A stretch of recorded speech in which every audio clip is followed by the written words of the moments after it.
Good evening and welcome everyone. I'm Chavetor Samuelson and I'm the Director of Jewish Studies at Arizona State University. I'm also a Regents Professor of History and Irving and Miriam Lowe Professor of Modern Judaism. As many of you know, the Center for Jewish Studies is a unique hybrid. We combine an academic program and a research center. We serve as an intellectual resource for all aspects of the Jewish experience by offering undergraduate and graduate courses, research conferences, public lectures, and historical exhibits. Jewish Studies at ASU is committed to critical inquiry about the past and an invitation to be engaged in the study of the present. Hopefully, it will have something to do about the future. So let me tell you quickly a rundown, a summary of the activities that we have been engaged in with this semester. We opened with 2 lectures about religion and science in order to feature one of the things that make the Center for Jewish Studies so distinct. And we featured Adam Cohen, Professor Adam Cohen, who talked about religion and trust. That was October 5th. We also featured Professor Paul Cassell, who lectured on religion's role in human evolution. In October, we had 2 events that related to more political aspect of Jewish existence. We had one lecture by Eyal Feinberg from Texas A&M, who focused on campus anti-Semitism. That was October 14th. And then we had a large conference with a large group of people from various universities, and the theme was Jewish-Muslim relations through the ages. Our programs in November shifted focus. We're going to focus this month on various aspects related to the Holocaust and Holocaust memory and making sense of the Holocaust. So on November 4th, we had a conversation between Professor Natalia Alexian of Touro College, who was interviewed, or she had a conversation with our own colleague, Professor Anna Chihope-Gajraj, and both of them discussed historians in Poland before and after the Holocaust. And the idea here was to show the importance of history and historiography in the making of Jewish collective identity. Last week, on November 9th, we opened yet another series of lectures.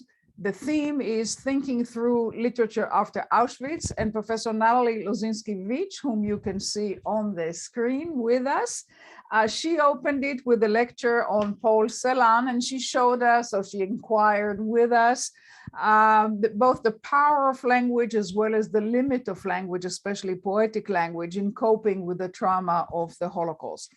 This evening, Professor Brian Goodman will focus on prose, and he will shed light on how and why American Jewish writers like Philip Roth, everybody knows Philip Roth, so how people like him looked to the communist era Eastern Bloc and to dead writers from the regions, people like Franz Kafka and Bruno Schulz.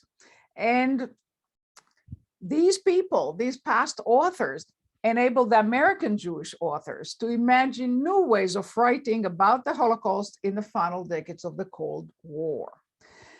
A word about Professor Goodman. Brian Goodman is an assistant professor in the Department of English at ASU. He's also an affiliate faculty member of the Center for Jewish Studies and the Malikian Center for Russian, Eurasian, and East European Studies.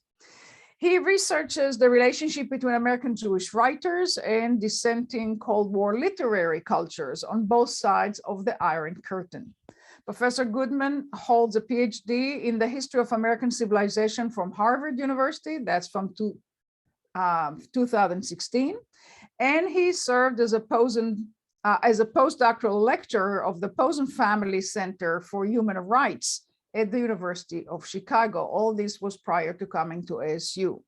His essay on Philip Roth's Other Europe, that was the title of the essay. It was published in American Literary History in 2015.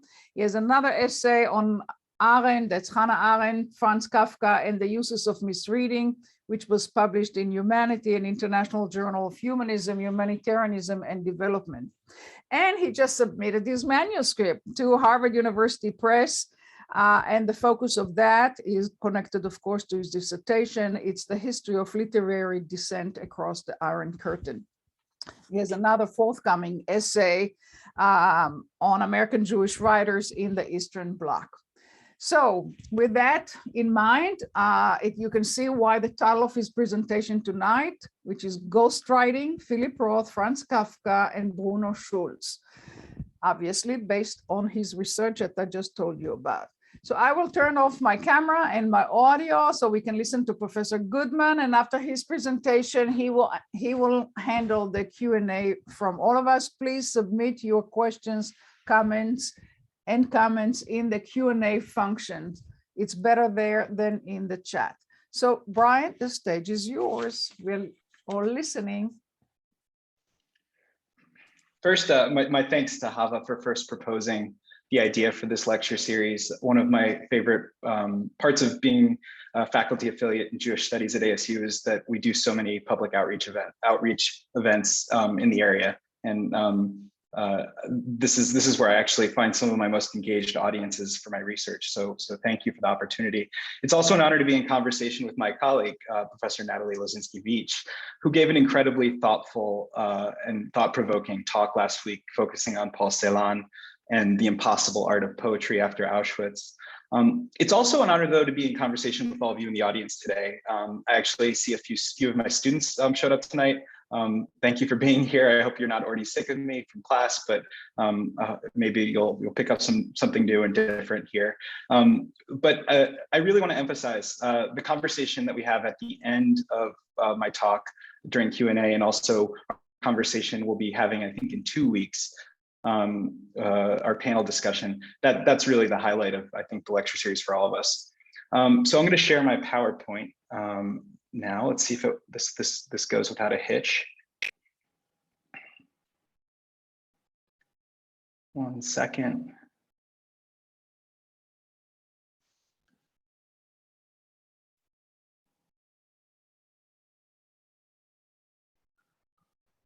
There we go. All right, so everybody should be able to see that now. Hava or Natalie, speak up if no one can see it, but I'll just assume the technology is working. Yeah, so today, perfect. As Hava mentioned, we'll be moving into the world of prose literature after the Holocaust today, with a particular focus on the relationship between American Jewish writing and 2 writers from the Central European past who produced all of their known writing before the Second World War, and that's really important. Near the end, we'll return to some of the themes from last week's talk, including the idea of complicity. And as we move from poetry to prose, we'll still be thinking a lot about the problems of language. But here we'll be also interested in problems of narrative and storytelling. And as you'll see, my talk itself is a bit of a narrative experiment.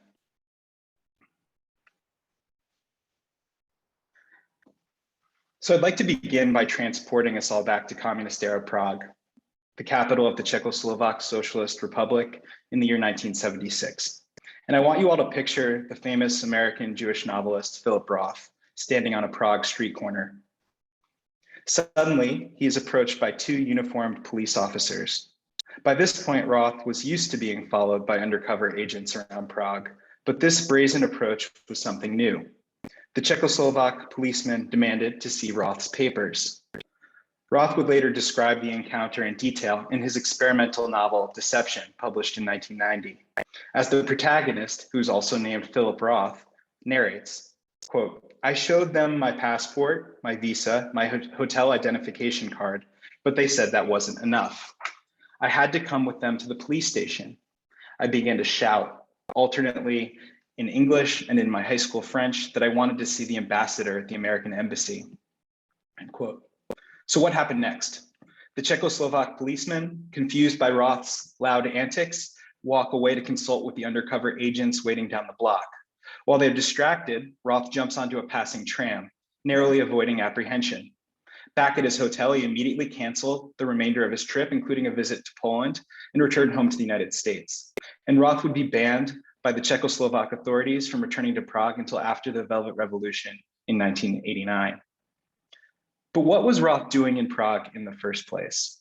And what did his misadventures behind the so-called Iron Curtain during the 1970s have to do with the evolution of American Jewish literature after the Holocaust? It was Franz Kafka who was responsible for getting me to Prague to begin with. Roth wrote in an essay for the New York Times the same year. And this is our first clue. But Franz Kafka, a Bohemian Jew from Prague who wrote in German, had been dead since 1924. So today I want to explore the question of why Philip Roth and so many other American Jewish writers turned not only to Kafka during the Cold War, but also to the Polish Jewish writer Bruno Schulz. Although neither of these writers lived to see the Cold War, they had lived their entire lives in the region of Europe that fell under Soviet control after the Second World War. In other words, this is also in part a story of Cold War geopolitics and aesthetics. Another note, although I'm focusing primarily on Roth's relationship to Kafka and Schulz, I'll also be mentioning many other writers and texts from the era, because I want to give you a sense of just how much Roth's journey to Prague would end up shaping American Jewish literary culture in the final decades of the 20th century and beyond.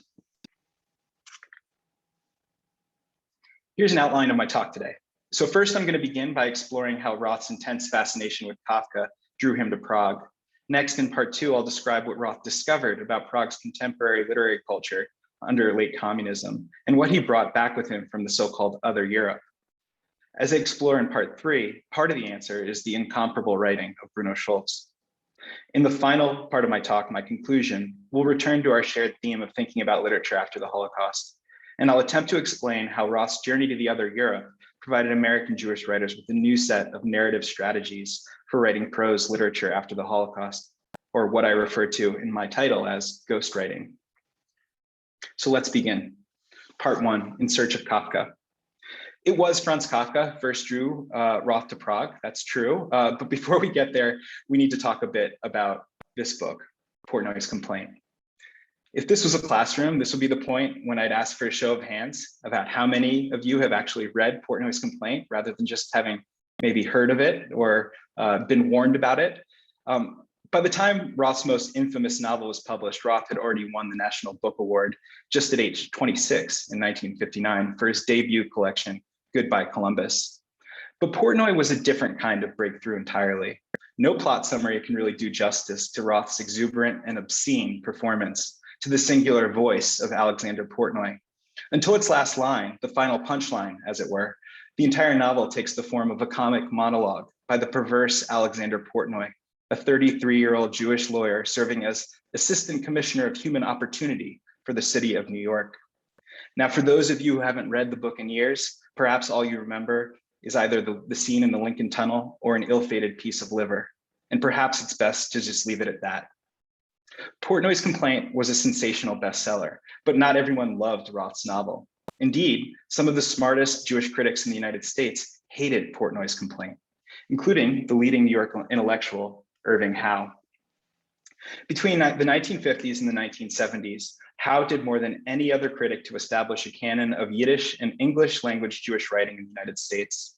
In 1976, he also published a book called The World of Our Fathers, The Journey of East European Jews to America and the Life They Found and Made, which won the National Book Award that year. I'll mention this book again in a moment. Although Howe had once admired Roth's talents as a writer,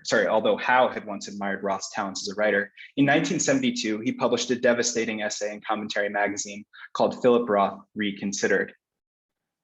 And I just want to mention a few of the key lines from this essay, which is still astounding to read today, especially with Roth's feelings in mind. At one point, Howe says, "The cruelest thing anyone can do with Portnoy's Complaint is to read it twice."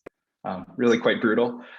He also sort of explains some of his reason for reconsidering Roth as a writer. One reason Roth's stories are unsatisfactory is that they come out of a thin personal culture, he says at one point. So what does he mean by thin personal culture? One way of interpreting what he means is that Roth was a third-generation immigrant to the United States, meaning he considered himself to be nearly fully assimilated by the time he became a famous writer. And in his early fiction, but also in much of his writing for his entire career, you can read some of his own ambivalence about his own assimilation into the American mainstream, into his fiction.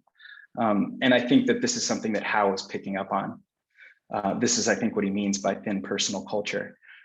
He also says in the essay, when we say consequently that a writer betrays a thin personal culture, we mean, among other possibilities, that he comes at the end of a tradition which can no longer nourish his imagination. So Howe believed that American Jewish writing had really thrived or become distinctive because it had emerged from a very specific Eastern European immigrant milieu in the United States. And he believed that as the children of these immigrants and their children increasingly were assimilating into mainstream American culture, this might potentially mean an end to what he considered to be what was once a very powerful American Jewish literary tradition in the post-war period. So as you can imagine, for Roth, this essay was a major blow, this came really at a tough moment in Roth's career. There's a lot of I could say about kind of the personal context that led to the writing of Portnoy's complaint, but suffice it to say that he was experiencing a personal crisis, and the publication of Portnoy's only deepened that crisis. According to the standard narrative of Roth's career, here's what happened next. Roth leaves behind the trials of literary celebrity in New York City for a more ascetic life at his country retreat in the Berkshires, turning out novel after novel, a total of 30 books, with monk-like discipline from a small writing studio set back in the woods behind his 18th century farmhouse. But that's not entirely accurate. And this is one of the things I've really looked at in my own research. This was really only the beginning of the next Kafka-esque phase of Roth's career. For several years, Roth had been teaching a course on Kafka at the University of Pennsylvania. And in 1972, he went as far as to publish a surreal novel called The Breast. The Breast is a reenactment of Kafka's Metamorphosis. But instead of the protagonist being transformed into a cockroach or beetle, Roth's narrator is instead transformed into an enormous human mammary gland. So whatever one might say about The Breast, Roth's earnest commitment to this absurd premise is simply astounding. But Roth's obsession with Kafka went even further in the early 1970s. In 1972, during a European vacation, Roth drove across the militarized Austro-Czech border to visit Kafka's home city, Prague. This is a book of text and images called Franz Kafka of Prague, compiled by a once banned Czech writer named Jiří Grusha. I want to show you some of the images in this book, which are intended to evoke the atmosphere of Kafka's Prague, to give you a sense of what Roth discovered during his own first visit to Prague in 1972. And so some of these photos were taken in the 1970s and 80s, and some are archival images of Prague from previous eras. And I'm hoping if I just show you a few of these images, which I had to take iPhone pictures of this book, so hopefully the quality is okay. I just want to give you a sense of what Roth might have felt following in Kafka's footsteps as he explored Prague's Old Town and the preserved sites of the old Jewish ghetto, or what was left of it.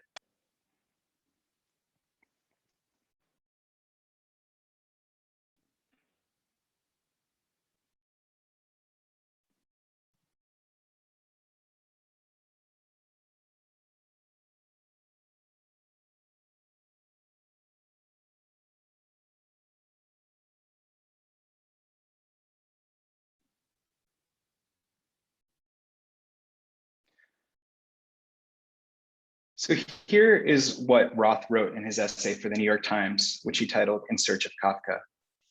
Just going to take a quick drink of water before reading the long text. Within the first few hours of walking in these streets between the river and the Old Town Square, I understood that a connection of sorts existed between myself and this place. Here was one of those dense corners of Jewish Europe which Hitler had emptied of Jews, a place in which in earlier days must have been not too unlike those neighborhoods in Austro-Hungarian Lemberg and Tsarist Kiev, where the two branches of my own family had lived before their emigration to America at the beginning of the century. Looking for Kafka's landmarks, I had, to my surprise, come upon some landmarks that felt to me like my own. Here I want to pause and zoom out a little bit.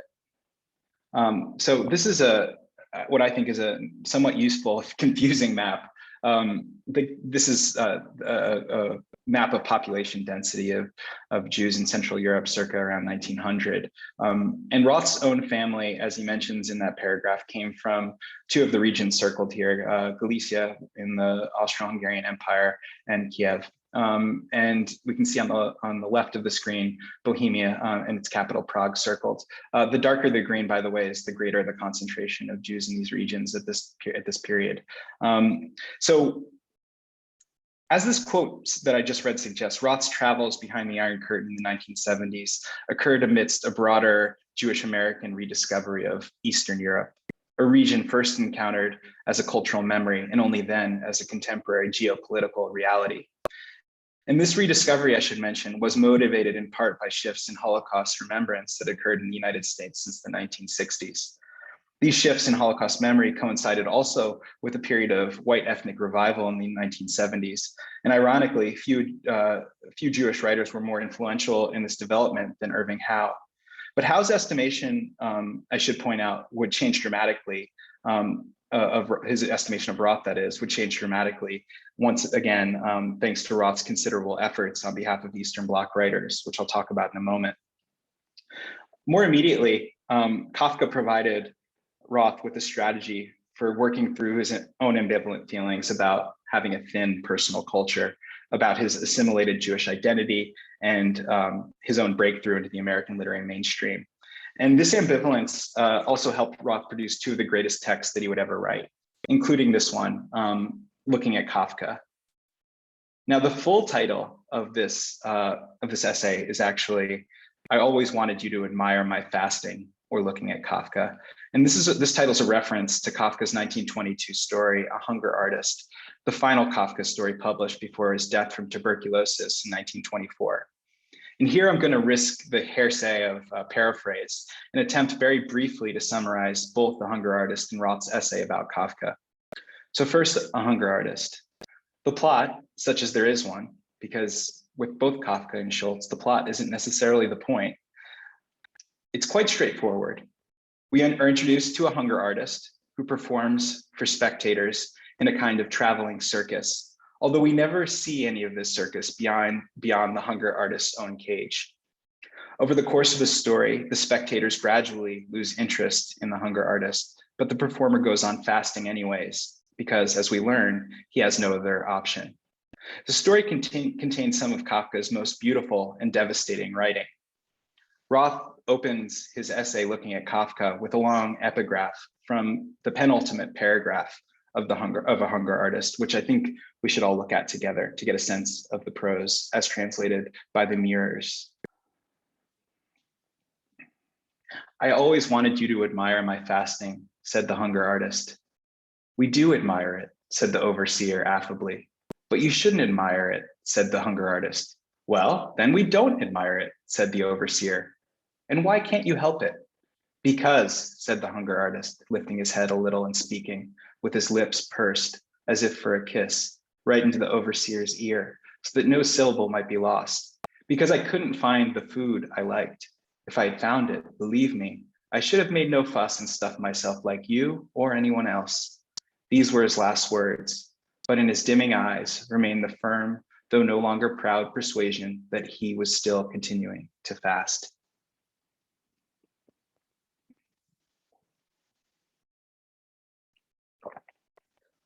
After this paragraph, the hunger artist passes away and is replaced in his cage by a young athletic panther of all things, and the spectators return. So looking at Kafka is also very hard to describe. What sets it apart really is its hybrid form. So it's half essay-length meditation on Kafka's final years of life, but it's also an autobiographical and counterfactual story that imagines Kafka's survival in all places in Newark, New Jersey. I was trying to find an image of Wequahic, the Newark neighborhood where Roth was raised, a Jewish neighborhood of Newark, where part of my own family comes from. And I found this image and I said, oh, this is perfect It's a Hebrew school during the same period that Roth is imagining Kafka coming to the United States. And I actually looked back, and it's actually the very school that Roth mentions in looking at Kafka. So the premise of this sort of part of the essay is Roth imagines what would have happened if Kafka hadn't died of tuberculosis in 1924. For those, some of you may or may not know, 3 of his sisters perished in the camps.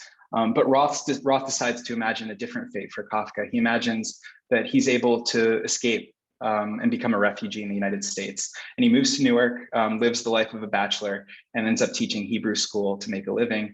The story is really remarkable in the way that it mixes this fantasy with really closely observed details from Roth's own childhood and his own experiences during the war. There's a lot of comedy in this story. It's very warm-hearted. There's really great scenes in which Roth imagines that his parents try to set the old ailing Mr. Kafka up with his own aunt Rhoda. So they go on a few dates. It doesn't work out. It's really a moving story, and I don't want to spoil it too much because I think it's one of the greatest things Roth ever wrote.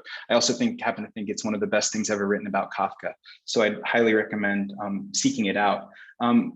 The way the story ends up going, though, Kafka lives out his life in New Jersey to the age of 70, and Roth is away at college and receives a clipping from his mother in the mail, a 1-paragraph obituary about this quiet life that Kafka's led.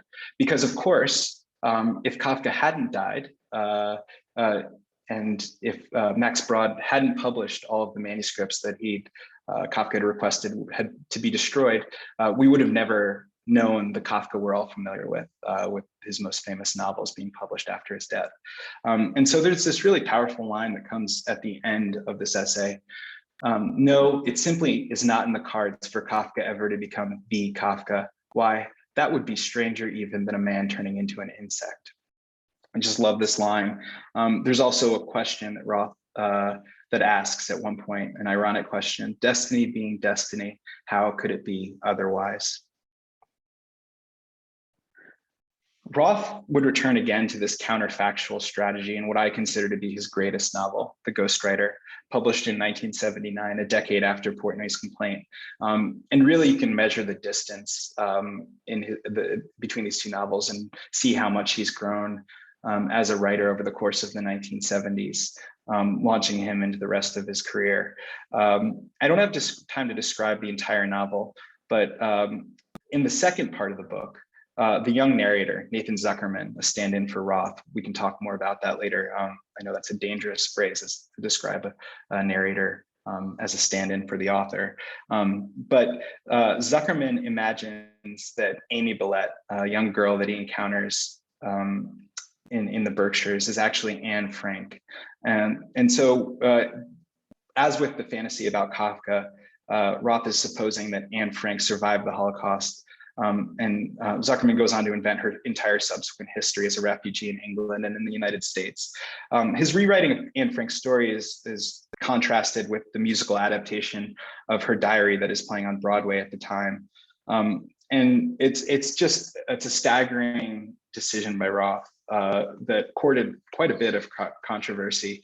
But I think the counterfactual plot of Femme Fatale, that's the name of the second part of the book, is partially aimed at relieving Zuckerman of his guilt over the controversial publication of his earlier stories, just as Roth had experienced in his own career. I'm happy to say more about that during Q&A if anybody's interested, but I just want to underline the point. It's no coincidence that both The Ghostwriter and Roth's most famous imaginative essay looking at Kafka hinge on these counterfactual fictions of survival.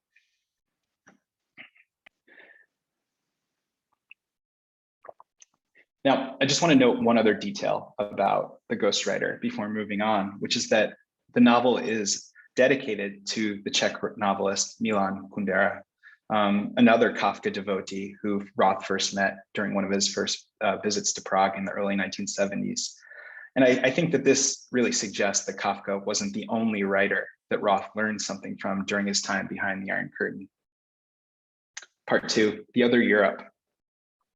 So although it was Kafka who first drew Roth to Prague, he would also become fascinated with the contemporary Czech literary culture, struggling under the neo-Stalinist regime that had been put in place in Czechoslovakia after the Soviet-led invasion of 1968. And yes, I know that was a mouthful. I'm happy to say more about the political and geopolitical background for Roth's visits to Prague in the early 1970s, but I do want to stay somewhat focused on our theme for today's talk. But during the 1970s, Roth would, before his visa was canceled by the Czechoslovak government, he would return annually to Prague. And one of the things that happened while he was there is he was introduced to a number of important Czech writers who had been banned from publishing due to their role in the reform movement that culminated in the Prague Spring of 1968 and the subsequent Soviet-led invasion. These writers included Kundera, also Ludvík Václavík, and most importantly, Ivan Klima. Klima in particular became Roth's primary reality instructor during this period. Klima had been unaware of his own Jewish ancestry as a child until the Nazis invaded Czechoslovakia, and he and his family were sent to the concentration camp at Terezín. He and his family survived, and Klima went on to become an important novelist and playwright in the 1960s. Then after the Soviet invasion of 1968, he was banned from publishing. He and Roth immediately bonded over their shared love of Kafka, who was also, I should mention, forbidden from being published. His works were taken off out of bookstores again after 1968 in Prague. And I'm happy to again talk more about this during Q&A if anybody's interested. But Klima was also struck by Roth's interest in his own predicament as a band writer. And here's what Klima wrote about Roth in a recent memoir published in 2010. Oh, sorry, there's Klima. I wanted to circle him. He's got, as Roth refers to it later, says he had one of these really kind of silly looking Beatles haircuts. So here's what Klima says about Roth. Given Roth's interest in the fate of the Jews, of course, he could not ignore one of the most fundamental Jewish experiences, persecution. However much he had managed to evade it in a free country, he harbored a feeling of solidarity with those being persecuted in a country that had been deprived of its freedom. I don't think any other American author has written with such understanding and earnestness about the oppressive fate of Czech writers and Czech culture. And I should mention that because Klima spoke good English, he was sort of a first point of contact for visiting American writers, including Arthur Miller and William Styron during this period.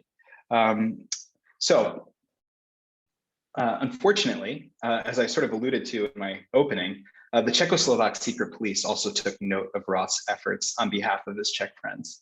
And here I thought I'd actually just maybe do some quick show and tell. I've done a lot of research, not just in Roth's personal papers, his archive at the Library of Congress, but also secret police archives in Prague. And so one of the documents that I found was Roth's secret police file. There's some interesting things about the document.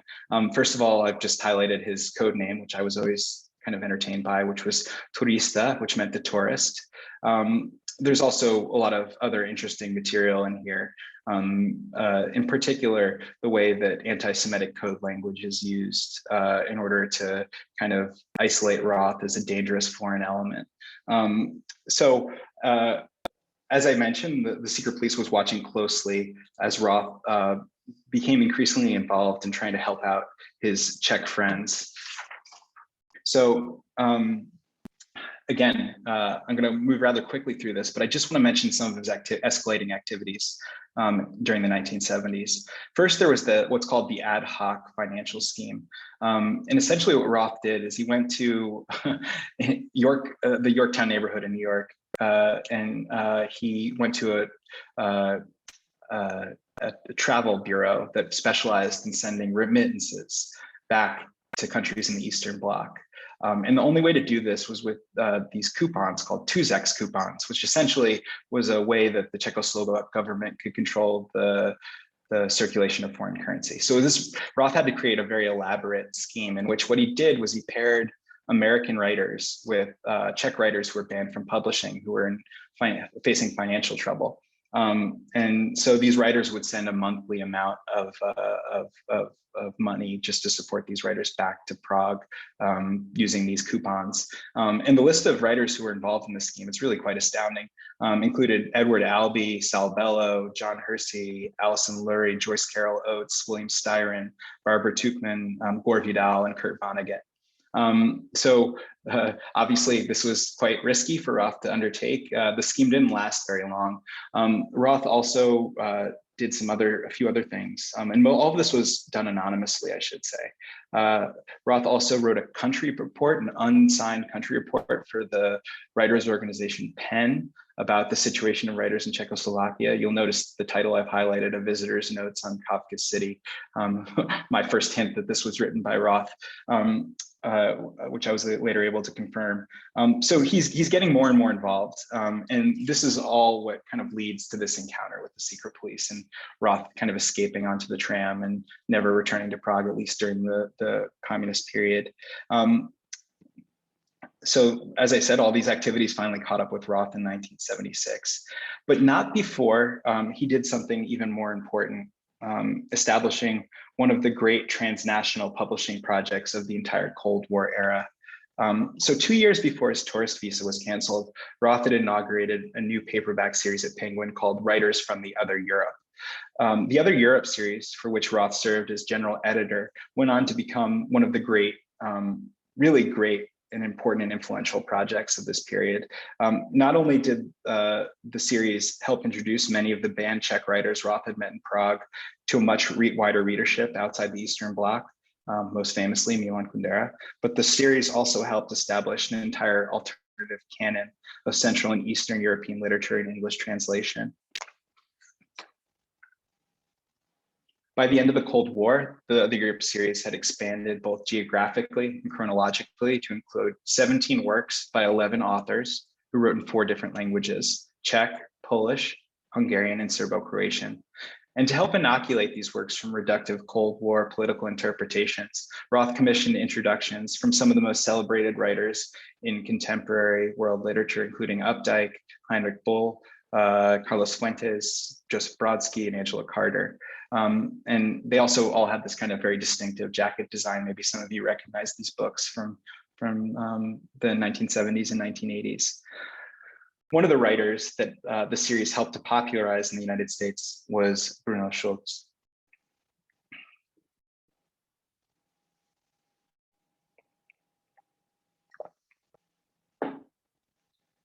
So 2 books, sorry, part 3, I should say, Bruno's Ghost. 2 books by Bruno Schulz were included in Roth's Other Europe series: The Street of Crocodiles and Sanitarium Under the Sign of the Hourglass. They were included in the series in 1977 and 1979, respectively. And together, these 2 books would change the face of post-Holocaust literature in the United States. Schulz was born in 1892 in Drohobych in Austrian Galicia, now present-day Ukraine. And it's like the old joke, Schulz was able to travel to many countries while hardly ever leaving his home. Born in the Austro-Hungarian Empire, living briefly in the short-lived West Ukrainian People's Republic, then the Second Polish Republic, and finally Soviet Ukraine, at least until Operation Barbarossa and the Nazi occupation of Drohobych beginning in 1941. He published only 2 books during his own lifetime: Cinnamon Shops, which I should say the title was changed to Street of Crocodiles later as it was made its way to the United States, and Sanitarium Under the Sign of the Hourglass in 1937. Also crucially, obviously for our story today, he translated Kafka's The Trial into Polish in 1936. And it's almost impossible, I should say, to describe the qualities that set Schulz's writing apart from all of his interwar literary peers. I wrote, when I was drafting my talk, I wrote down this phrase. I said, he's even more Kafka-esque than Kafka. But even that makes him sound much too imitative as a writer. In a Kafka story, there's a sense of momentum, not in a positive way, of dread, of inevitability. But in Schulz's writing, time is not linear. Indeed, Schulz is hardly interested in traditional narrative, and yet his descriptions are exactingly precise. One senses that his fantastic world, this fantastic world that he imagines on the page, is entirely real for him. Nothing ever stays the same in a Schulz story. Organic material becomes inorganic and vice versa. The dead are reanimated, constantly returning in new and fantastic forms. Indeed, nothing is ever final in a Schulz story. And some have speculated that this is a literary response to the death of his own parents, particularly his father. And this is really interesting to me. I mean, the father figure is absolutely central in both Kafka and Schulz's writing. But whereas Kafka's sort of alienation from the father figure is a central theme in his writing, in Schulz's writing, that alienation turns into a perverse form of devotion or even identification with the father figure. Anxiety and dread is transformed into, maybe this is going too far, but almost a form of hope. I really implore you, if you haven't read Bruno Schulz, to read his stories, because I won't be able to do them justice by describing them. There were rumors, so I should say that these books were published, but he still had to work as an art teacher at a local Jewish boys' school to support himself. He was given the position basically by community members who knew that they had this kind of eccentric, gifted writer in their community, but had no real hope of supporting himself any other way. And that's where he was employed until the Second World War. At the time of his death, he was also, and this is really important for later in the narrative, he was rumored to have completed another novel called The Messiah that was lost after his death in 1942, potentially along with other writing. And this is a potent part of the Schulz myth. Another obviously important part of the Schulz myth is the circumstances of his death, which are unavoidable in any discussion of Schulz, no matter how much one might try. So according to legend, during the Nazi occupation of Drohobych, Schulz was taken under the protection of a Gestapo officer named Felix Landau, who was in charge of the Jewish labor force in the ghetto. After learning of Schulz's skills as a draftsman, as an illustrator, Landau employed Schulz to illustrate, to create a mural on the wall of his children's bedroom. So with this position came certain privileges for Schulz, at least until November 19th, 1942. Landau had killed another Jew who was under the protection of a rival Gestapo officer named Karl Gunther. During a pogrom, Gunther came across Schulz and put 2 bullets into his head. "You killed my Jew," Gunther is reported to have told Landau following the murder. "I killed yours." However, and this is where things get very kind of shadowy. In a searching essay published in the New Yorker in 2009, the Israeli novelist David Grossman calls this entire narrative into question. If you're interested, I highly recommend seeking out this essay. As he points out in the essay, but there are some who believe that although Schulz was indeed killed in the ghetto, that horrible exchange was fabricated, a legend, an exaggeration. And so Grossman, who had become obsessed with Schulz's life and writing, actually sought out survivors and interviewed them, students who'd been a part of his class at the school, for instance. And in the end, he concluded, apparently there's no way to settle the issue, nor do I expect that other evidence, such as the testimony I'm about to report, will lay the matter to rest. But perhaps this shouldn't matter. And I bring up Grossman for another reason. He had learned something even more important and more valuable from Schulz than the circumstances of his death. He writes in the essay, "Today I can say that Schulz's writing showed me a way to write about the Shoah, and in a sense, also a way to live after the Shoah." And there's another point in the essay that I think really bears on, or at least when I read this, it opened up a way of thinking about Roth's own relationship to both Kafka and Schulz. Grossman writes, "As I grew older, I became even more convinced that I would not truly be able to understand my life in Israel as a person, as a father, as a writer, as an Israeli, as a Jew, until I understood the life I hadn't lived in the time of the Shoah, in the space of the Shoah.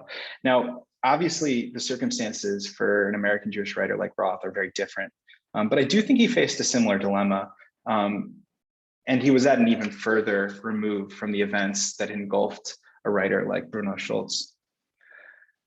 I should say Schulz was relatively quite unknown in the United States when Roth published The Street of Crocodiles in his series. And so to help his American readers make sense of Schulz, Roth visited the great Yiddish language writer and future Nobel Prize winner, I.B. Singer, at his apartment in New York City in 1976. Their brief conversation about Schulz, later published in a book called Shop Talk, that Roth put out, conversations and interviews with writers like, including Primo Levi and Aaron Appelfeld and Ivan Klima. This conversation with Singer is particularly illuminating for a few reasons. So first of all, they begin their discussion with this really fascinating comparison between Schulz and Kafka, exploring the ways that Schulz, having translated the trial, reimagined bits and pieces of Kafka in his own writing, including the Metamorphosis. For instance, as Roth points out in the interview, in Schulz's book, the character turned into the cockroach isn't the son, but the father. This is a really key shift. That's kind of what I'm talking about a little earlier about Schulz replacing Kafka's alienation with a perverse form of identification. Meanwhile, what I find to be a very kind of interesting moment in the interview, Singer admits to Roth, the more I read Schulz, the more I said he's better than Kafka. Near the end of the conversation, I think we arrive at the crux of Roth's interest in Schulz and the reason he wanted to speak with Singer about Schulz in 1976. So I just want to read this piece from their interview. You left Poland in the middle, so this is Roth talking to Singer. You left Poland in the middle 30s, some years before the Nazi invasion. Schulz remained in Drohobych, was killed by the Nazis in 1942. Coming here to talk to you, I was thinking about how you, the Jewish writer from Eastern Europe, most nourished by the Jewish world and most bound to it, left that world to come to America, while the other major Jewish writers of your generation, Jews far more assimilated, far more drawn toward the contemporary currents in the larger culture, writers like Schulz in Poland, and Isaac Babel in Russia, and in Czechoslovakia, Jerzy Weil, who wrote some of the most harrowing stories I've read about the Holocaust, were destroyed in one ghastly way or another, either by Nazism or Stalinism. And you can see in the figure of Singer, Roth's sort of fascination with this bifurcation of Eastern European Jewish life, those whose families had already emigrated or made it out in time like Singer, and those who remained behind. And he's pointing out a central irony about Singer's own writing, which was published. He was much more nourished by Yiddish language culture in Poland before leaving than Schulz, who never wrote in Yiddish. I'll come back to that detail.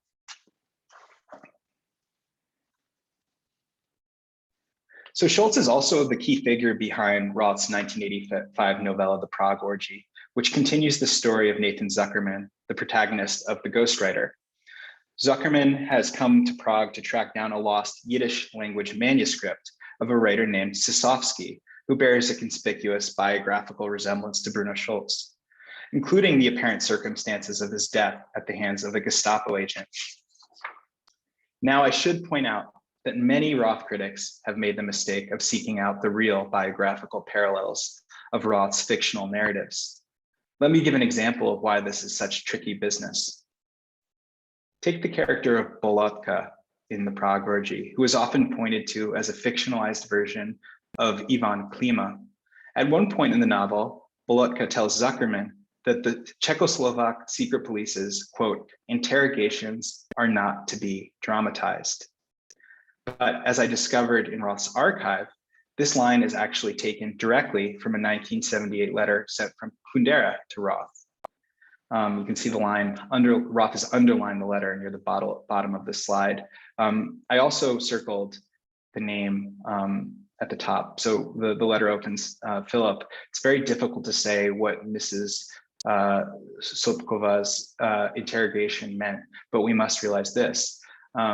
without any, this is essentially the letter that Kundera writes to Roth when Roth finds out that not only have the Czechoslovak secret police been keeping a secret file on him, the dossier referenced in that paragraph below, but also that a lot of the friends and contacts that he met with in Prague had been interrogated, including Věra Soudkova, who was Kafka's surviving niece, who Roth was introduced to in Prague, and she was interrogated by the secret police after Roth's visit.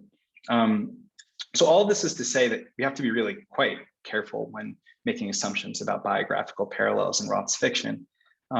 So what does this specifically tell us about the Schulzian parallel in the Prague orgy? At one point in this, Zuckerman is told that the story of Sisovsky's death is actually a lie. It happened to another writer who didn't even write in Yiddish. Sisovsky was killed in a bus accident. Okay, so what's Roth up to here? What's he doing? Is he just toying with the reader? No, I think he's doing a few things at once. I think he's satirizing our own public fascination with the tragic narrative of Schulz's death at the hands of a Gestapo officer, our ethically questionable hunger for these kinds of tragic narratives about the Holocaust. And if Roth felt that Schulz, this is the second point, if Roth felt that Schulz had a crucial lesson to offer Jewish writers in the wake of the Holocaust, it had very little to do with the rumored circumstances of Schulz's death, which brings me to my conclusion. From under Kafka's Cockroach. If Roth took any lesson away from his experiencing editing the writers from the Other Europe series, it was that the only way to write about the Holocaust was as the guilty, the complicit, and the implicated. And here I think we can hear definite echoes from Professor Litinsky-Vich's talk on Ceylon last week. Interestingly, Roth took this lesson most directly from the work of the Polish writer Tadeusz Borowski, whose book of stories, This Way for the Gas, Ladies and Gentlemen, was included in the Other Europe series. But Roth felt that it wasn't just writers who had direct experience with the Nazi camps who explored this theme in their work. So what he believed was that many of the writers in this series had learned how to write about this theme from Kafka. Konvitzky, Kish, and Kundera say to name only 3 Ks who had crawled out from under Kafka's cockroach to tell us that there are no uncontaminated angels, that the evil is inside us as well as outside, right? So this is a really important quote from Roth. But as I've already mentioned, Kafka's not the only writer we've discussed today who's imagined a transformation into a cockroach.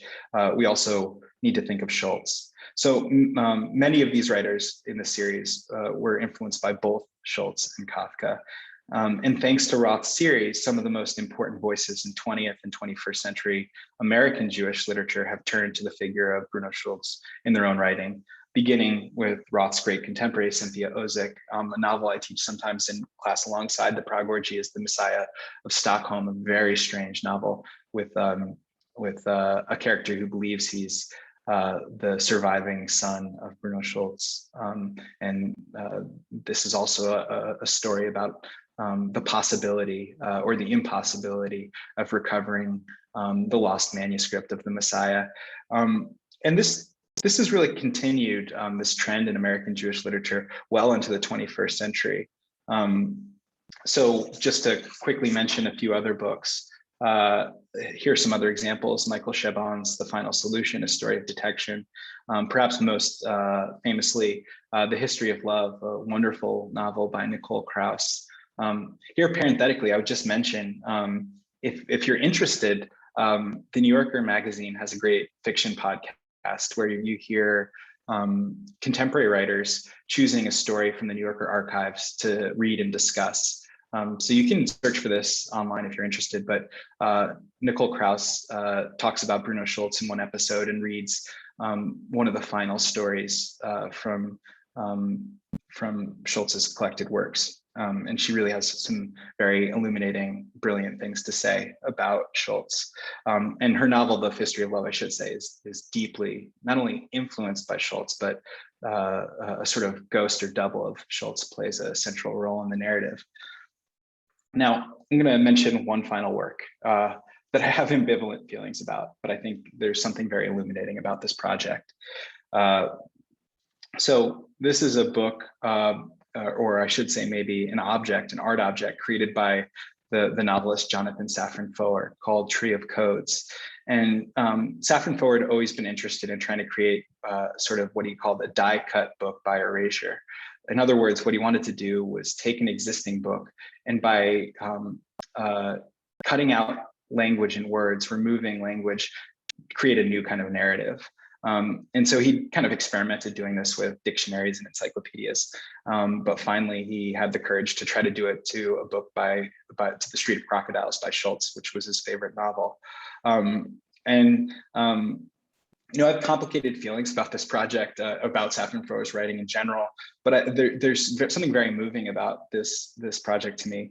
At one point in the afterword, Safran Foer refers to the project, he says it's like a note left in the cracks of the wall. But I also think that the project speaks to me because I think it echoes one of the most important ideas from Schulz's story, The Street of Crocodiles, not the book, but the story contained within Cinnamon Streets, where Schulz writes, reality is as thin as paper and betrays with all its cracks its imitative character. There's a lot to unpack here. And I guess at this point in the talk, we've sort of arrived at the end of my own knowledge, and I'm leaving you with a bit of a mystery. As I was thinking about this quote, I actually turned to an article written by my colleague, Professor Lozinski-Veach on Schulz. And near the end of her essay, she quotes a line from Schulz that I think really wonderfully illuminates the impulse or the idea behind this quotation. I'll read that now. We commonly consider the word to be the shadow of reality, its reflection. The reverse of this statement would be more correct. Reality is the shadow of the word. In other words, I think one gets the sense when reading Schulz that the fallen world we inhabit is really the false world. And instead, for that moment where we're reading his prose, the words written on the page are the real world. And it's not hard to imagine the appeal of this inversion for writers, especially American Jewish writers, trying to think about how to kind of move on from this era. If not move on, then find new ways to write about it. This other world is a world in which Kafka actually did die at age 70 at the Deborah Heart and Lung Center in Brown Mills, New Jersey, just as Roth imagined it in looking at Kafka. It's a world in which Anne Frank survived both Auschwitz and Belsen to enroll in a small liberal arts college in New England. And it's a world in which Bruno Schulz's lost manuscript, The Messiah, is still waiting to be discovered. As Roth asks in his Kafka essay, destiny being destiny, how could it be otherwise? Thank you.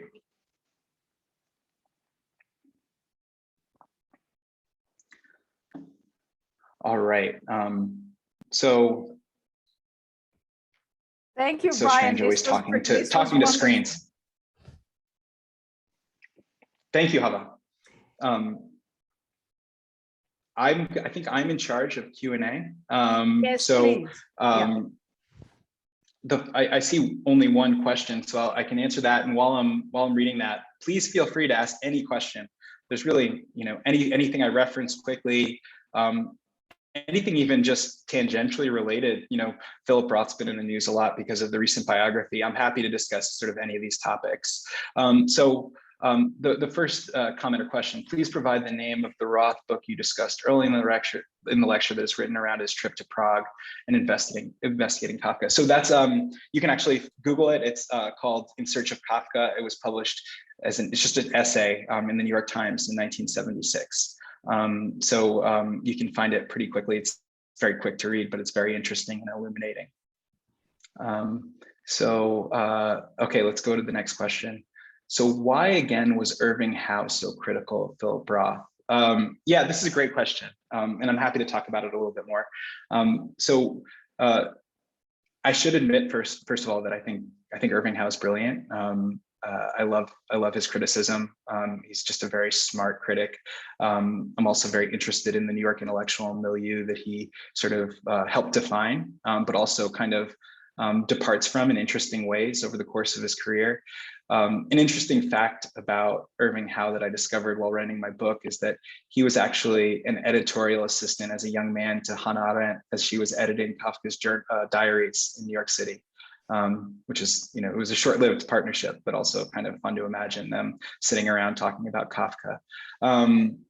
So, like I said, Howe did more than just about anybody to help create the canon of American Jewish writing that, say, I now teach in a classroom at ASU.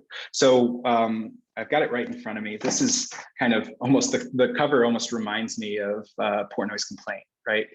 This is Jewish American Stories. And it's a really, the names are probably familiar to a lot of you: Saul Bellow, Norman Mailer, Philip Roth, Grace Paley, Woody Allen, Bernard Malamud, Herbert Gold, Cynthia Ozick, goes on and on. What's really interesting is that Isaac Babels are also included, even though obviously not an American Jewish writer, but clearly for New York intellectuals who were really influential to Roth as he was a young writer, they were obsessed with a few figures from the kind of European past, including Babel and including Kafka. So that had a real pull on a young writer like Roth, and that's one reason Roth returns to Kafka in the late 60s.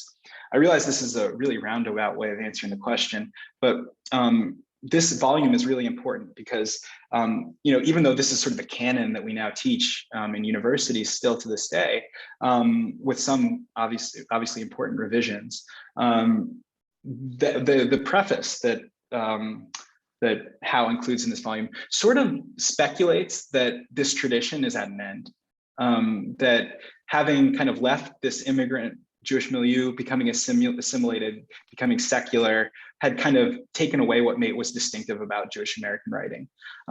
Now, I should say that I think that Howe, despite being brilliant, is completely wrong on this score. And I think he's wrong in part because of some of the episodes that I just related to you. Taking Roth's career as an example, I think his criticism is perfectly valid of him having a thin personal culture at this point in his life. I mean, if you read Roth's writing from this kind of the transitional period, not just the breast, but also he writes this very strange book called The Great American Novel. That's this like almost impossible to describe.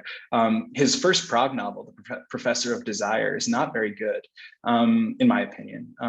But suddenly something clicks after he starts editing the Writers from the Other Europe series. That's when he invents Nathan Zuckerman.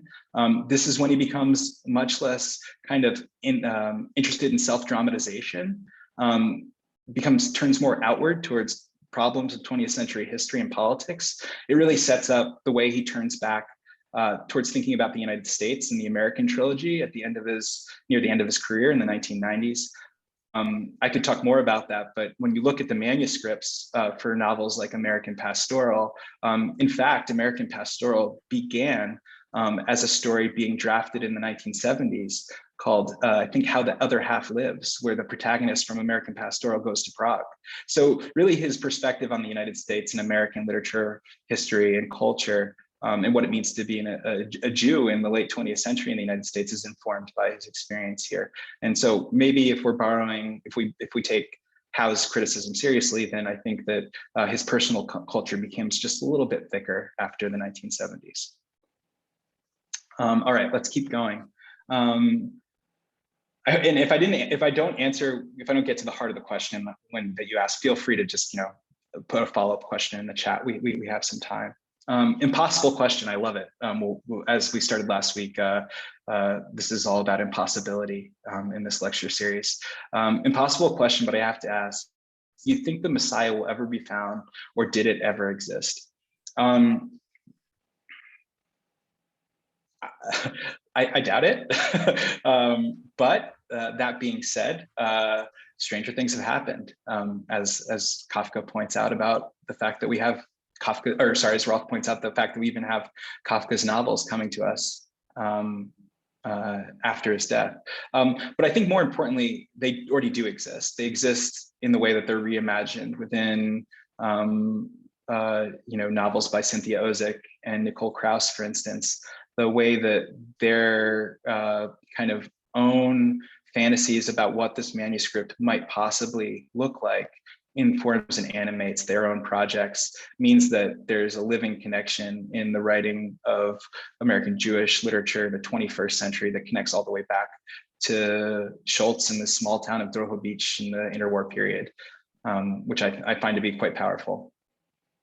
Okay, why do you, anonymous attendee, I have a feeling that this is one of my students. Why do you teach the human stain instead of Portnoy's complaint? Okay, so like I said, I think Howe is brilliant. Portnoy's complaint isn't very fun to read twice. The first time you read it, I think it can be quite an experience. If you haven't read it, I suggest you check it out. I'm very interested in issues of obscenity and free speech. I write about Allen Ginsberg. I mean, Portnoy's complaint is historically extremely interesting to me, and I think that people discount it at their own risk. But once you know the punchline, which I won't give away here, it's not the same the second time you read it. Now, The Human Stain, which I'm teaching in one of my English, my American Literature Survey course right now, is a book that I can reread every semester. I teach that course every semester, so I read it more than once a year, and you discover something new every time you read it. It's also incredibly challenging. It has echoes with today's political culture that challenge the way we think about the present, but also reflects back on the 20th century issues of not just American Jewish identity, but race and ethnicity in the United States and the way it transformed over the course of the 20th century, that ties in with some of the other things I teach outside of the American Jewish tradition. Yeah, I love that book. Although I do speculate someday that it's the book that's going to get me fired. But maybe that's why I don't teach Portnoy. So the next question, do you believe, as many Jews of 50 years ago did, that Kafka was a self-hating Jew? Right, so there's this famous quote from Kafka that I'm going to kind of mangle, where he says, what do I have in common with Jews? I don't have anything in common with myself. I mean, the key term for Kafka is alienation. And I think, and particularly in the way he was received in the United States, I should say, alienation was read into Kafka's fiction. So I would actually kind of amend this really fantastic question and say that he was extremely important in the United States at the time from basically the 1940s and 1950s onward, because a generation of American Jewish writers and intellectuals who were dealing with the kind of ambivalent experience of assimilation were trying to make sense of their own alienated perspective on what it meant to be an American Jew. And so I think that Kafka provided a strategy, a kind of avatar for thinking through those problems. So that's a way of kind of dodging the question, because I think it's unanswerable. I think it's really interesting that he's been claimed in all sorts of ways. There's people who talk about, there's a moment in his biography when he becomes really fascinated with Yiddish theater. So there are ways in which he really does engage with Jewish culture. And isn't just alienated from it, that wasn't appreciated in the 1950s and 60s. But yeah, that's maybe my take on that question. The next question: which writers from the Other Europe series would people in Eastern Europe have been able to read and inspired by during the fall of the Berlin Wall? What was their lasting impact at home, so to speak? Wow. Okay, so this is like a huge topic. I would say. Both Kafka and Schulz are incredibly important, not just in the United States, but also in the region we call maybe advisedly the Other Europe. I say advisedly because Milan Kundera rejected the label ultimately because he thought it kind of echoed the political fiction of Eastern Europe, and Kundera considered himself to be a Central European novelist. And for Kundera, what that meant is that he was in the tradition of specifically writers like Kafka and Schulz, right? And this was the tradition that nourished these writers during a period when the kind of writing that they were trying to create was prescribed, was banned. I haven't, the essay I've written, published, the article I published on Roth and the other Europe, I make an argument that these writers, I try to make an argument for a term of description that for the writing from this group of writers included in the Other Europe series, these living Central European authors, many of them who were unable to publish anymore in the late 70s and 80s. And I call it counter-realist. And I call it counter-realist because I think what Roth hit on, and some of these writers hit on, was that there was a way of writing from the past that they could kind of learn from that avoided some of the sort of restrictive binaries of Cold War literary culture, right? This idea that your options are either to write kind of a domesticated version, a liberal modernism being kind of pushed by the US State Department, or socialist realist kind of modes of writing that were kind of forced upon these writers when they were beginning their careers. And so this was kind of a third option, right? And in really important ways, if you write like Schulz or Kafka, what you write is inoculated against these kind of simplistic political interpretations. I mean, people try to read Kafka as if he's a writer of political allegories, but it's a fool's errand. It's impossible to do. So Schulz is even harder to read in terms of sort of political allegory. Let's see. Yeah, so just as a way to wrap that question up, I mean, immensely important. Yeah. Before you go to Claudia, I actually, I'm gonna ask her to unmute herself and ask her a question because it's a great way to introduce her to everybody. Oh yeah, that's a great idea. Yeah. Okay. Claudia, go ahead whenever you're ready. Okay. Sorry, I'm not ready to actually show myself on the video, but wasn't prepared to ask my question like this. I was just going to ask you to say a little bit more about the new writers that you mentioned at the end of your talk, especially Krauss and Foer, and how they use these counter strategies, counter realist strategies of writing, right? And how that you would say that's different from what Roth did. Yeah, so here's I don't want to be negative, but I'll level a kind of criticism perhaps in the tradition of Irving Howe. I mean, I don't think it's a problem of thin personal culture, but I do think that we see some of the same tropes that were kind of very new in Roth's fiction in the 1970s being kind of reappearing in novels in 2019. So I'll just name names. So there's a novel I actually quite love, Nicole Krauss's most recent book, A Forced Dark. And I don't want to spoil too much about it, but it does engage in a kind of counterfactual exercise in which Kafka survives. I'll leave it at that. Now, like I said, I really enjoyed this book, but I was reading a recent book of criticism by a really smart scholar in the field of American Jewish literature, and it's a footnote, but he says about this novel, he says it reads like the kind of book that was written for a scholar of American Jewish literature, right? It's like they took the same classes that I'm teaching, right, when they were in college, and so they picked up these strategies, and it's not that they don't work anymore. It's just they've lost some of their novelty. They've lost, I think, frankly, some of the political and cultural context is obviously quite different.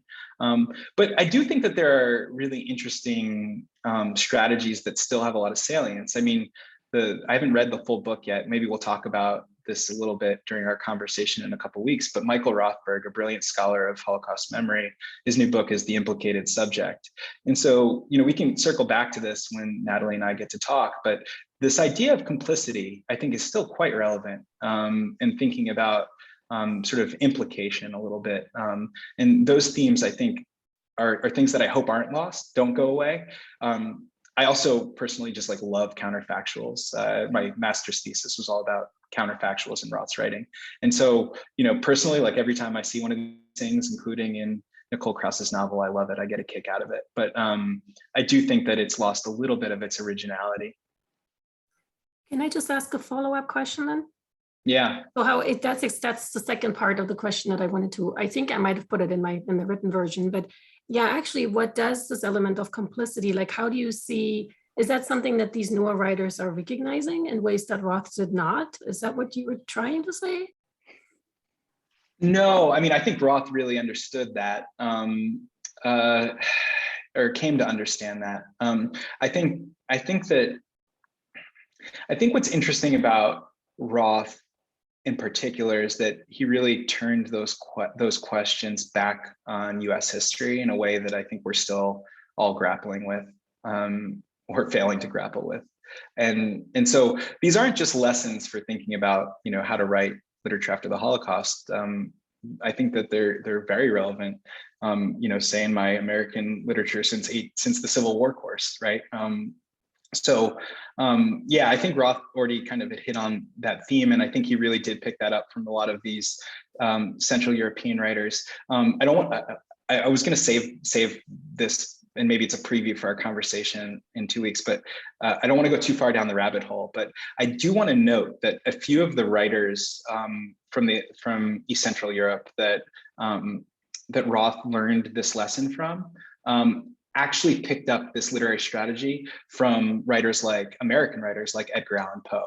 So specifically here, I'm referring to what I refer to in some of my writing as the perverse confessional mode, right? Where the perverse act isn't the crime that's committed. The perverse act is narrating that crime. And the even more perverse act is listening to that crime being narrated.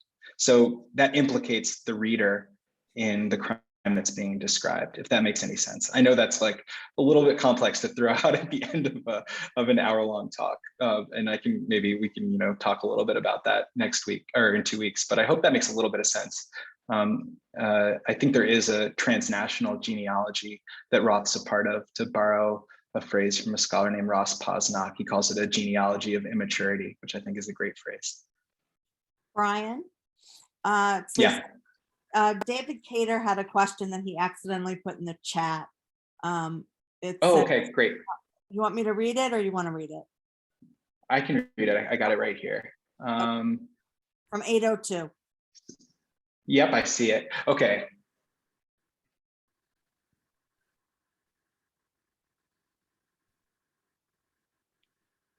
Yeah, so why did Roth feel this distance, right, from this sort of Eastern European Jewish milieu? Part of it's just a matter of time. He's a third generation immigrant to the United States. A lot of it has to do with the specific context that's the setting for the story, looking at Kafka, which is his own childhood in this. So he grew up in a heavily Jewish community, right? So he was surrounded in comfortable, kind of lower middle class milieu, but had this really kind of positive childhood and had this really sense of sort of extreme patriotism as a young child growing up during the Second World War. And so often, Roth, I think to the day he died, would say, he didn't want to be referred to as a sort of a Jewish writer. He was an American writer. And so that ambivalence didn't go away, right? That discomfort with some of these labels. But I think that, just as it's a mistake to take Roth's the biographic parallels in his fiction too seriously, I think we also don't have to take those claims at face value. Roth always had his own motivations for presenting himself as sort of the great American novelist.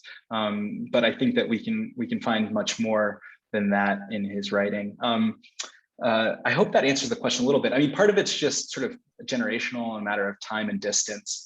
So yeah, certainly, the fact that he's secular is very important. Assimilation is one of the major themes of his early fiction, and sort of the ambivalence that comes with that experience of assimilation. So yeah, these are all things that are at the front of his mind. But I think for him, it's sort of, and not just him, but to grow up in the United States, as a part of his generation, was to grapple with the fact that, it could have turned out very differently if his family hadn't left, if they'd stayed behind, and sort of dealing, I think guilt is too simplistic a term. It's almost just like a staggering challenge to the imagination to think about the way that that specific set of counterfactual questions lead in directions that are unpleasant to reflect on and complicated and upsetting for anybody who's kind of has some experience of survivor's guilt. Brian, can I pose a question for you? Please, of course. Could you, because you're so interested in counterfactuals, I would like to explore a little bit more. How do you understand the role of the imagination in Roth's encounter with the Holocaust? What happens when he imagines, let's say, Anne Frank in whatever, in New Jersey? Yeah. So how does it work? Is it helping you to overcome trauma? Is it doing something else? Because everything is so satirical, and there's a viciousness to a lot of his writing, in my view. So it's not really coming to terms with the trauma of the Holocaust. So it seems to me. Great question, Hava, and I've thought a lot about this one. The ghostwriter in particular. So one of the things he's doing, that section of the novel where he imagines kind of this kind of not quite love affair between the narrator and Anne Frank as a survivor, is partially aimed at relieving self-consciously Zuckerman processing his own guilt over a short story he's published as a young man. In the novel, it's called Higher Education, but you can see clear resemblances to stories that Roth published as a young man.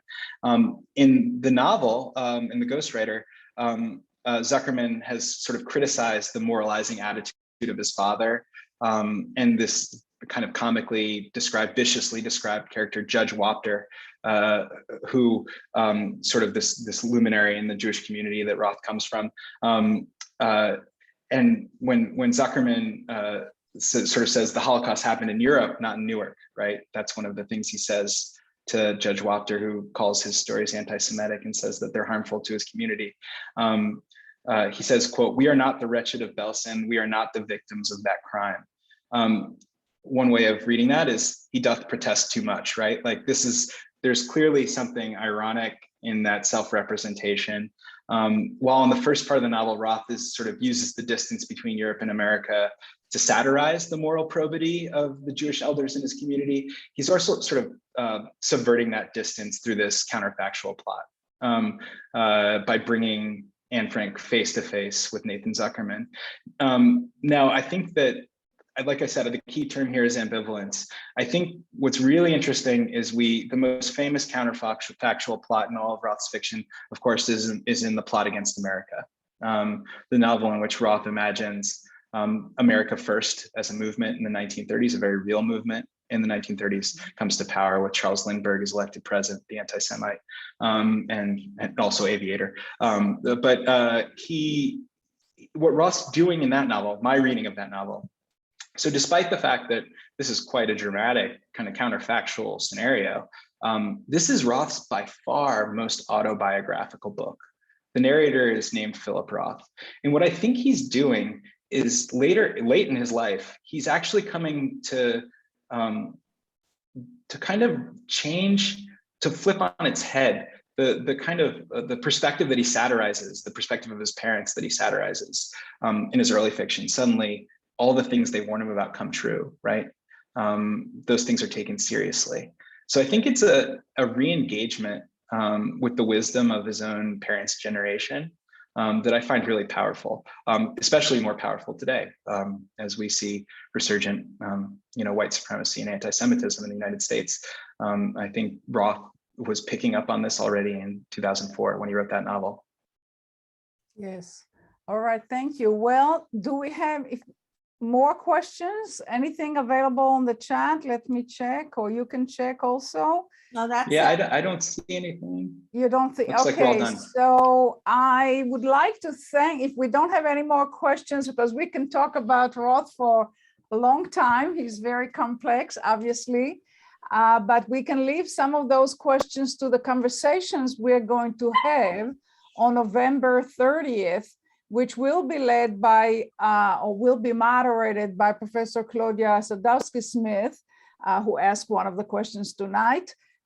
So we will continue this conversation. So put on your calendar if you could, November 30th at 7, and we'll try to put those two presentations, one on poetry, one on prose, in conversation with each other, and we'll see what happens. So homework for November 30th, come up with some questions that you didn't ask so far.